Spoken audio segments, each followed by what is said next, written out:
उत्तराखंड में जल्द ही कंधे पर सिलेंडर ढोने से मिलेगी मुक्ति। 9 जिलों में पाइपलाइन से पहाड़ चढ़ेगी गैस वितरण योजना के तहत लगाई जाएंगी पाइपलाइन।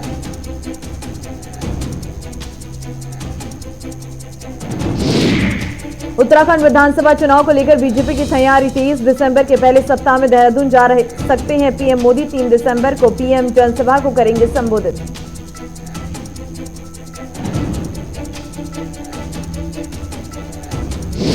देवभूमि में कोरोना की रफ्तार में आई कमी। 24 घंटे में 25 नए संक्रमित मामले, एक भी मरीज की मौत नहीं, 10 मरीज हुए ठीक। सक्रिय मामलों की संख्या 180 तक पहुंची। नमस्कार, बहुत स्वागत है आप सभी का। आप देख रहे हैं गुलिस्तान न्यूज में, आपके साथ ममता तिवारी। बुलेटिन की शुरुआत करते एक अच्छी खबर उत्तराखंड वासियों के लिए। दरअसल उत्तराखंड में जल्द कंधे पर सिलेंडर ढोने से मुक्ति मिलने जा रही है। 9 जिलों में पाइपलाइन से पहाड़ चढ़ेगी गैस वितरण योजना के तहत लगाई जाएंगी पाइपलाइन। आबादी के आधार पर इस पर काम होगा। दरअसल उत्तराखंड के 9 जिलों में रसोई गैस पाइपलाइन के जरिए पहाड़ चढ़ेगी और आने वाले समय में इन जिलों के लोगों को कंधे पर रखकर गैस सिलेंडर लाने ले जाने से मुक्ति मिल जाएगी। इसके लिए पेट्रोलियम एवं नेचुरल गैस रेगुलेटरी बोर्ड ने इन जिलों में गैस पाइपलाइन बिछाने का निर्णय लिया है। 11वें city gas distribution building round road show आयोजित किया गया। इसमें PNGRB ने उत्तराखंड और भारत में सिटी गैस डिस्ट्रीब्यूशन सेक्टर में अवसरों, उत्तराखंड और भारत के गैस बुनियादी ढांचे के साथ साथ प्रमुख नीतियों पर प्रकाश डाला। तो अब चरणबद्ध तरीके से सभी जिलों में गैस पाइपलाइन बिछाई जाएगी। ऐसे में सबसे पहले आपको बता दें 9 जिले चिन्हित किए गए हैं जहां पर पाइपलाइन बिछाई जाएगी और जल्द ही सिलेंडर ढोने से मुक्ति मिलेगी उत्तराखंड वासियों को। आपको बता दें कि उत्तराखंड में अभी फिलहाल गैस पाइपलाइन नहीं है, वहां पर सिलेंडर ही अभी आम आदमी की पहुंच पर है। ऐसे में अब सरकार गैस पाइपलाइन की योजना बना रही है और जिससे अब सीधे गैस पाइपलाइन के जरिए लोगों के घरों पर गैस पहुंच जाएगी। लोगों को लंबी लंबी लाइनों पर लगने की जरूरत नहीं होगी और गैस सीधे उनके घर पहुंच जाएगी। तो फिलहाल एक नई योजना है जिसके तहत सरकार काम कर रही है और अगर पहले 9 जिलों को चिन्हित किया गया है, वहां पर अगर ये कार्य बहुत अच्छे से अमल में आया तो उसके बाद इस कार्य को विस्तार दिया जाएगा और चरणबद्ध तरीके से सभी जिलों में गैस पाइपलाइन बिछाई जाएगी। धीरेन्द्र प्रताप, ब्यूरो चीफ, इस वक्त देहरादून से मेरे साथ जुड़ चुके हैं। धीरेन्द्र, ये अच्छी खबर है उत्तराखंड वासियों के लिए। अब लंबी लंबी लाइनों में नहीं लगना पड़ेगा, सीधे गैस उनके घर पहुंचेगी। क्या ये योजना है, किस तरीके से इसका विस्तार होगा? बिल्कुल ममता, मैं बता दूं कि इस योजना से उत्तराखंड में ईंधन को लेकर के एक ड्रास्टिक चेंज देखने को मिलेगा, एक चमत्कारिक परिवर्तन आएगा। क्योंकि आप देखती होंगी कि उत्तराखंड में एक बड़ी समस्या के तौर पे ईंधन होता है और आप देखती होंगी कि पहाड़ों में अक्सर जो महिलाएं हैं वो ईंधन जुटाने पहाड़ों में जाती हैं और बहुत बार जंगली जानवरों का निवाला भी बन जाती हैं। हाँ। इसके साथ ही साथ कभी भी कोई दिक्कत आती है, जो मौसम जब खराब होता है, मानसून का जो 4 महीने चलता है, उसमें जब रोड टूट जाते हैं और वहां तक गैस की जो ट्रकें हैं वो नहीं पहुंच पाती, तो बहुत बड़ी दिक्कतें, उनको बहुत दिक्कतों का सामना पहाड़ पे निवास कर रहे लोगों को होता है। तो इस योजना की वजह से वो सारी समस्याएं एक झटके में दूर हो जाएंगी। हालांकि इसमें थोड़ा समय लगेगा और आपको बता दूं कि अभी 4 जिले जो जहां पे जनसंख्या बहुत ज्यादा है और जिनका शहरीकरण हो चुका है पूरी तरह से, जैसे देहरादून, हरिद्वार, नैनीताल और उधम सिंह नगर, इन 4 जिलों में अलग अलग प्राइवेट सेक्टर में काम कर रही गैस कंपनियां सर्विस दे रही हैं और यहाँ पे काफी घरों में पाइपलाइन के थ्रू गैस पहुंचाई जा रही है। जो 9 जिले बचे हैं, जो पहाड़ी है, जो भौगोलिक दृष्टि से विषम परिस्थितियों वाले हैं, वहां पे यह योजना लागू की जाएगी। और जैसा कि इनके एक अधिकारी है गजेंद्र सिंह ने कहा है कि जहां पे जनसंख्या ज्यादा होगी, पहले उन जिलों पे फोकस किया जाएगा और वहां पे इस सर्विस को शुरू किया जाएगा और इसके साथ धीरे धीरे जैसे जैसे इंफ्रास्ट्रक्चर डेवलपमेंट होता जाएगा, तमाम जो जिले हैं उनके इंटीरियर इलाकों में भी, यानी रिमोट सेंसिंग लोकेशंस पर भी ये सुविधा पहुंचा दी जाएगी। तो ममता, अगर ये सुविधा शुरू हो जाती है पहाड़ के इलाकों में, तो निश्चित रूप से यहाँ के निवासियों के लिए एक बड़ा वरदान साबित होगी और उनकी बहुत बड़ी समस्या यानी जो ईंधन की समस्या है वह दूर हो जाएगी। और इसका एक बड़ा जो असर पड़ेगा वातावरण पर्यावरण पे वो होगा कि कभी कभी ईंधन के चलते वनों का कटान भी होता है, तो उस पर भी एक आप देखिए कि सकारात्मक परिवर्तन देखने को मिलेगा और लोगों के जीवन स्तर में तो सुधार आएगा ही आएगा। कितना समय लग सकता है धीरेन्द्र इसको आम जनता तक पहुंचने में, और साथ ही साथ आम जनता इस योजना के बारे में क्या कह रही है? क्योंकि आसानी तो है अगर सीधे पाइपलाइन के थ्रू गैस घरों में पहुंच जाए। बिल्कुल ममता, देखिए इस योजना को जल्द से जल्द लागू करने की बात उनकी कंपनी के अधिकारियों द्वारा कही गई है। जो रेगुलेटरी बोर्ड है PNGRB, उसने भी कहा है कि इस सुविधा से जल्द उत्तराखंड को आच्छादित कर दिया जाएगा। हालांकि इसकी समय सीमा अभी कुछ नहीं बताई गई है, लेकिन अगर 1 साल 2 साल में भी ये काम होता है तो निश्चित रूप से उत्तराखंड के जन सामान्य में काफी परिवर्तन देखने को मिलेगा। लोगों की बात करें तो आप देखती होंगी कि जब उज्ज्वला योजना निकली, भारत सरकार ने जब उसको लॉन्च किया तो उसके बहुत बड़ी संख्या में जो लाभार्थी थे वो पहाड़ी इलाकों के लोग थे। और सरकार ने भी पूरा फोकस किया कि उन पहाड़ी इलाकों में जहाँ पे ईंधन की बड़ी समस्या है उनको ज्यादा से ज्यादा इस योजना से लाभान्वित किया जाए, आच्छादित किया जाए, तो उसका एक बड़ा लाभ मिला। तो आप समझ सकती हैं कि पहाड़ के लोगों के लिए जहाँ पे ईंधन जुटाना एक बेहद दुरूह और दुष्कर कार्य माना जाता है, वहां पे अगर पाइपलाइन के माध्यम से गैस पहुंचती है तो वहां पे एक बड़ा परिवर्तन जनजीवन में देखने को मिलेगा। और निश्चित रूप से इसका जो असर है वो पलायन से लगा के सामान्य जनजीवन में भी सामान्य जनजीवन की गुणवत्ता बढ़ाने में भी देखने को मिलेगा। ममता, चलिए धीरेन्द्र, तमाम जानकारी देने के लिए फिलहाल आपको बहुत धन्यवाद। तो एक अच्छी योजना की शुरुआत की जा रही है जिससे सीधे तौर पर उत्तराखंड वासियों को लाभ मिल सके। फिलहाल आगे बढ़ते हैं। कुछ दिन पहले स्वच्छता सर्वेक्षण में उत्तराखंड के 25 से 30 हजार की आबादी वाला क्षेत्र पहला स्थान पाने वाले मसूरी में इन दिनों सुबह और शाम कूड़े के ढेर दिखाई देने लगी हैं। इनकी तस्वीर भी सोशल मीडिया पर वायरल हुई है। इससे शहर की सफाई व्यवस्था पर सवाल उठने लगे हैं। वहीं नगर पालिका अध्यक्ष इन तस्वीरों को पूरा न बताकर पालिका को बदनाम करने की साजिश करार दे रही है। तो स्वच्छता सर्वेक्षण में नंबर 1 पर आया मसूरी। इन दिनों कूड़े के ढेर से लबालब भरा हुआ है। मसूरी एक पर्यटन के लिहाज से काफी अहम क्षेत्र माना जाता है। ऐसे में हर दिन के साथ वह भारी संख्या में लोग पहुंचते हैं। चलिए उत्तराखंड विधानसभा चुनाव की बात कर लेते हैं। बीजेपी की तैयारी तेज है। दिसंबर के पहले सप्ताह में देहरादून पीएम मोदी आ सकते हैं। 3 दिसंबर को पीएम जनसभा कर सकते हैं।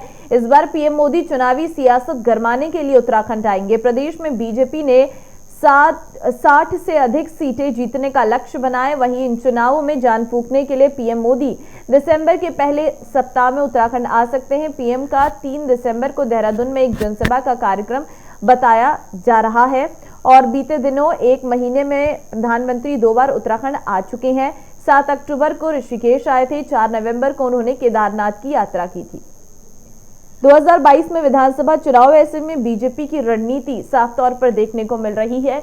बीजेपी की पूरी केंद्रीय टीम इस वक्त उत्तराखंड के दौरे पर लगाई गई है, चाहे फिर वो गृह मंत्री अमित शाह हो, जेपी नड्डा हो, रक्षा मंत्री राजनाथ सिंह हो या फिर खुद प्रधानमंत्री नरेंद्र मोदी हो। एक बार फिर से पीएम मोदी का कार्यक्रम उत्तराखंड में हो सकता है, इसकी जानकारी सामने आ रही है।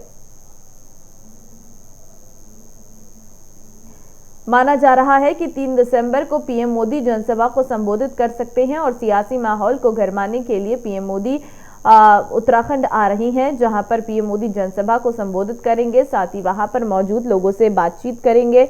आपको बता दें 2022 में विधानसभा चुनाव है। ऐसे में बीजेपी को सीधी टक्कर देने के लिए कांग्रेस की पार्टी लगातार कोशिश कर रही है।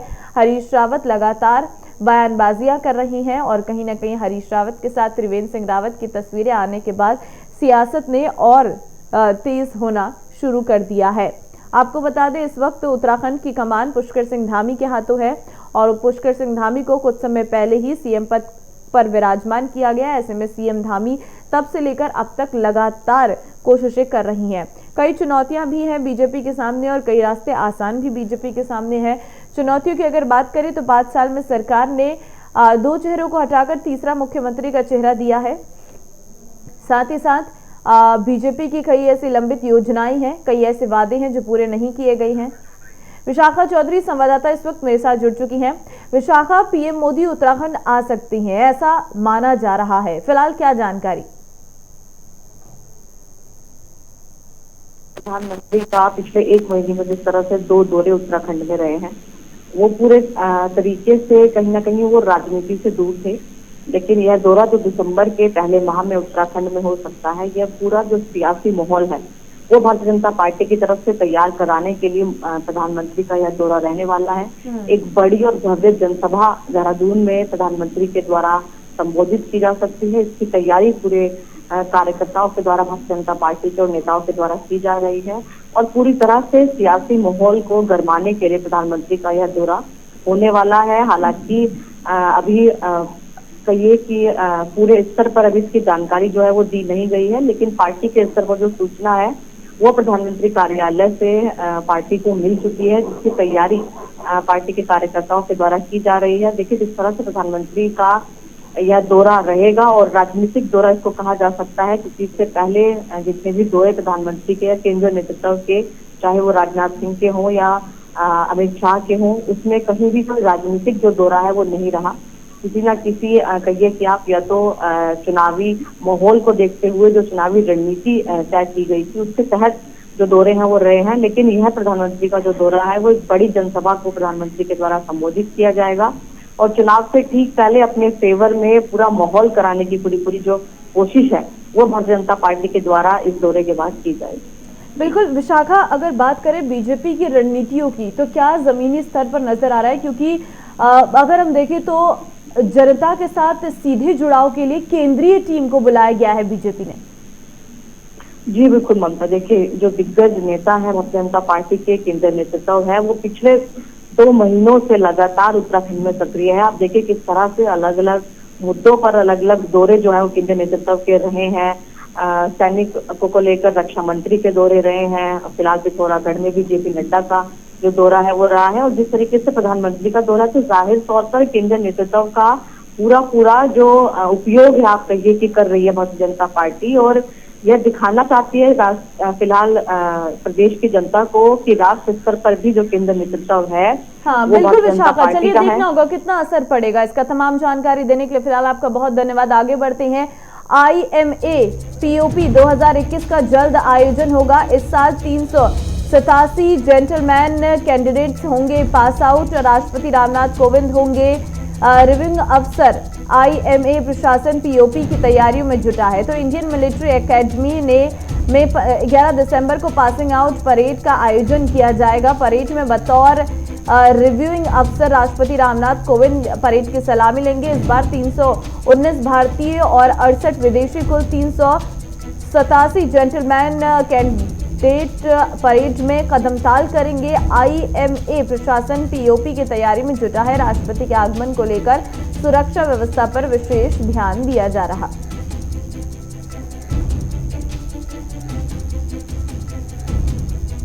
तो फिलहाल आपको बता दें कि राष्ट्रपति रामनाथ कोविंद बतौर रिव्यूइंग अफसर परेड की सलामी लेंगे और राष्ट्रपति के आगमन को लेकर सुरक्षा व्यवस्था पर विशेष ध्यान दिया जा रहा है। दरअसल इंडियन मिलिट्री एकेडमी ने 11 दिसंबर को पासिंग आउट परेड का आयोजन किया जाएगा। धनराज गर्ग संवाददाता इस वक्त मेरे साथ जुड़ चुके हैं। धनराज, पासिंग आउट परेड के लिए राजनाथ सिंह पहुंचने वाले हैं, क्या तैयारियां हैं, कैसा ये कार्यक्रम रहने वाला है? बिल्कुल आपको बता दें कि जिस तरीके से 11 दिसंबर को देश को कहीं ना कहीं 3 से अधिक जो कैडेट मिलने हैं वो उनकी तैयारी पूरी हो चुकी है। यानी कि 11 दिसंबर को देश को 387 कैडेट मिल जाएंगे, जिसमें 319 भारतीय कैडेट होंगे और 68 जो है विदेशी कैडेट होंगे। तो कहना कहीं बिल्कुल देश की सेवा के लिए वो बिल्कुल समर्पित कर दिए जाएंगे। और वहीं आपको ये भी बता दें कि इस मौके पर राष्ट्रपति राम कोविंद यहाँ पर मौजूद होंगे और वो परेड की सलामी लेंगे। तो कहीं ना कहीं उसकी तैयारियां पूरी कर ली गई हैं, तमाम सुरक्षा के इंतजाम किए जा रहे हैं। IMB क्योंकि एक बड़ा संस्थान यहाँ पर माना जाता है, क्योंकि यहाँ से देवभूमि है, पूरे देश के लिए सेवा के लिए यहाँ से कैडेट बनकर जाते हैं। तो कहीं ना कहीं एक बड़ा आयोजन यहाँ पर होने जा रहा है, जिसकी सलामी सीधे राम कोविंद राष्ट्रपति लेंगे। क्या तैयारियां हैं और किस तरीके से ये कार्यक्रम रहेगा?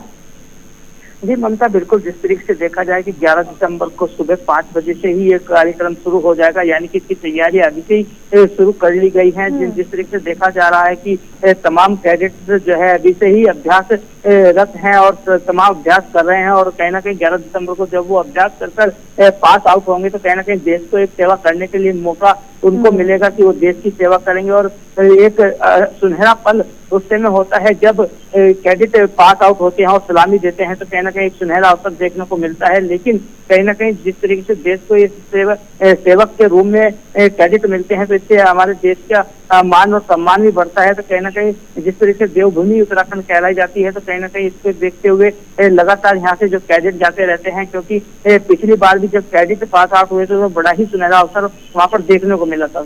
चलिए, तमाम जानकारी देने के लिए धनराज आपका बहुत धन्यवाद। तो फिलहाल आगे बढ़ते हैं। मां सुरकंडा देवी का मंदिर 2750 मीटर की ऊंचाई पर है। मंदिर तक पहुंचने के लिए श्रद्धालु को अभी कई किलोमीटर की चढ़ाई चढ़नी पड़ती है, जिससे दिव्यांग और बुजुर्ग श्रद्धालुओं को परेशानी उठानी पड़ती है। ऐसी परेशानी को दूर करने के लिए मंदिर परिसर तक आसानी से पहुंचने के लिए 5 साल से निर्माणाधीन रोपवे बनकर जल्द तैयार होने वाला है। मौसम ने साथ दिया तो दिसंबर के दूसरे सप्ताह में रोपवे का ट्रायल शुरू कर दिया जाएगा। उसके बाद चढ़ाई चढ़ने में असमर्थ देवी भक्त आसानी से मंदिर पहुंचकर देवी के दर्शन कर सकेंगे।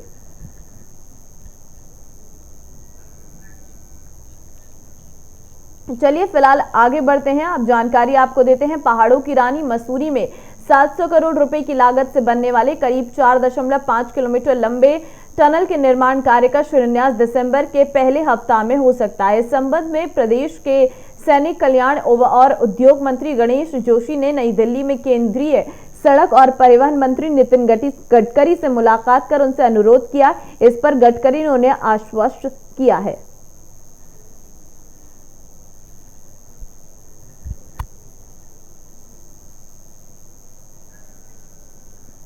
तो वहीं उत्तराखंड चुनाव को लेकर आम आदमी पार्टी की भी तैयारियां तेज हो गई है। आज से मुफ्त तीर्थ यात्रा योजना का शुभारंभ आम आदमी पार्टी कर रही है। हरिद्वार से कर्नल कोठियाल इस योजना का शुभारंभ करेंगे। 26 नवंबर से रजिस्ट्रेशन शुरू कर दिए जाएंगे। संचित शर्मा संवाददाता फोन लाइन पे मेरे साथ जुड़ चुके हैं। संचित, आज से आम आदमी पार्टी की तीर्थ यात्रा जो योजना है उसके तहत रजिस्ट्रेशन शुरू हो रही है, क्या जानकारी? देखिए ममता, जो हरिद्वार से तीर्थ यात्राओं को लेकर के आम आदमी पार्टी ने एक नया चुनावी जो एक अंदाज में अपना एक नया जो चुनावी बिगुल फूका है, तो कहीं ना कहीं इससे आप अंदाजा लगाइए कि उत्तराखंड की राजनीति निश्चित रूप से भूचाल आने की स्थिति उन्होंने पैदा की है। देखिए, क्योंकि अरविंद केजरीवाल जब उत्तराखंड आया तो उन्होंने कोई ना कोई राजनीतिक ऐसी बात कही है जिससे उत्तराखंड की राजनीति का कोई ना कोई वर्ग को उन्होंने टारगेट किया है। तो अब देखिए, तीर्थ यात्रा को लेकर के उन्होंने जो योजना चलाने की बात कही है। जी संचित, आज कर्नल कोठियाल इसका उद्घाटन करने जा रही हैं। अगर बात करें तो इस योजना का कितना लाभ आम आदमी पार्टी को चुनाव में हो सकता है? देखिए, आम आदमी पार्टी के चुनाव की अगर बात करें और जो विधानसभा के चुनाव होने तो आम आदमी पार्टी की भागीदारी भी इस बार 70 विधानसभा सीट पे रहेगी। तो कहीं ना कहीं देखिए, उत्तराखंड में जो तीर्थ पुरोहितों की अगर बात करें और आप देखिए, तीर्थ पुरोहितों ने उत्तराखंड के अंदर जो राजनीतिक जो दल है जिनकी अभी वर्तमान में सरकार है भारतीय जनता पार्टी की, उनके खिलाफ उन्होंने मोर्चा खोला हुआ है। और आप देखिए, कल ही उन्होंने जो शासकीय प्रवक्ता है सुबोध उनियाल, उनके घर के बाहर धरना दिया। उनके घर के बाहर जब सुबोध उनियाल बाहर निकल के आए, उन्होंने 30 नवंबर तक का समय मांगा है और आश्वस्त किया है कि वो देवस्थानम बोर्ड को लेकर के कोई ना कोई फैसला करेंगे। तो उसी चीज के तर्ज पे आप देखिए, जो तीर्थ यात्रा को लेकर के आम आदमी पार्टी ने कहीं ना कहीं तीर्थ पुरोहितों को भी साथ देने का काम किया। और साथ ही साथ जो बुजुर्ग लोग होते हैं और जो एक एज के बाद तीर्थ यात्रा करते हैं उनके लिए जो योजना शुरू की गई है उनको भी टारगेट करने का निश्चित रूप से उन्होंने काम किया है। और कहीं ना कहीं आप देखिए, अंदाजा अगर लगाया जाए, राजनीतिक विशेषज्ञों की अगर बात मानी जाए, तो निश्चित रूप से इसका फायदा भारतीय जनता वो आम आदमी पार्टी को निश्चित रूप से मिलेगा। संजय, किस तरीके से इस रजिस्ट्रेशन का खाका तैयार किया गया है, क्योंकि कई लोग ऐसे हैं जिन्हें इस बारे में जानकारी नहीं रहती है, तो उन लोगों तक कैसे आम आदमी पार्टी इस बात की जानकारी देगी? देखिए, आम आदमी पार्टी के जो कार्यकर्ता है वो बूथ लेवल से लगातार काम कर रहे हैं और उनके पार्टी के जो वरिष्ठ नेता हैं, जैसे केजरीवाल हो गए, कर्नल अजय कोठियाल हो गए, उन्होंने साफ तौर पर अपने कार्यकर्ताओं को निर्देशित किया है कि बूथ लेवल से इस चीज का काम किया जाएगा और हर घर जाकर के जो उनकी जितनी भी योजनाएं चल रही है, चाहे वो बिजली गारंटी कार्ड हो, चाहे वो स्वरोजगार गारंटी कार्ड हो, और अब ये जो तीर्थ यात्रा के गारंटी कार्ड है, इन सब के ऊपर जो बूथ लेवल से कार्यकर्ता काम कर रहे होंगे वो प्रत्येक घर जाकर के अपने लोगों को जोड़ेंगे और साथ ही साथ उनको अपनी योजनाओं के बारे में बताएंगे। तो जो एक तरीके की एडवर्टाइजमेंट की जाती है, माउथ टू माउथ एडवर्टीजमेंट की अगर बात करें, उस तरीके का एडवर्टीजमेंट भी किया जा रहा है। साथ ही साथ निश्चित रूप से आप देखिए कि तमाम तरीके के होर्डिंग, बैनर, टीवी में प्रचार, हर तरीके की जो पब्लिसिटी है वो की जा रही है। लोगों तक अपनी बात पहुंचा रहे हैं, अपने जो योजनाएं हैं उनकी सरकार की वो पहुंचाई जा रही है। तो निश्चित रूप से इसका जो शुभारंभ वो जो किया है उसको कहीं ना कहीं कार्यकर्ता घर घर तक पहुंचाने का काम करेंगे। ममता, चलिए संजीत, तमाम जानकारी देने के लिए फिलहाल आपका बहुत धन्यवाद। तो आम आदमी पार्टी एक नई योजना के साथ इस बार अपनी शुरुआत कर रही है। अब देखना ये होगा कि कितनी संख्या में लोग इससे जुड़ते हैं और रजिस्ट्रेशन करते हैं। फिलहाल आगे बढ़ते हैं। बीमार और दुर्घटनाग्रस्त गौ सेवा केंद्र के संचालन के संबंध में टनकपुर उप जिलाधिकारी को काली कुमाऊं पर्यावरण और नदी विकास समिति ने ज्ञापन दिया है, जिसमें संस्था ने बीमार और दुर्घटनाग्रस्त गौवंश की भलीभांति देखरेख की जाए और समुचित उपचार, उत्तम चिकित्सा उपलब्ध कराई जाए।